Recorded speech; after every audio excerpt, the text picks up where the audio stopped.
Talaga sa batas yung bang magsoli muna ng pera para ikaw ay mapasok sa WPP. Pero kung pagbabasehan natin yung kagustuhan ng taong bayan, ang galit ng taong bayan, na gusto nilang magpakita yung goodwill, yung accused bago siya mapunta sa WPP, siguro mas maganda kung sundin natin yung kagustuhan ng taong bayan, right? Opo. Thank you, Mr. Chair.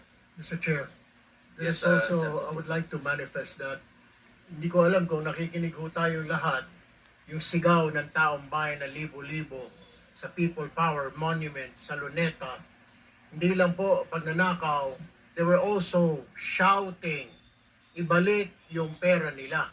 And I believe the Secretary of Justice heard that, and I believe Malacanang heard that.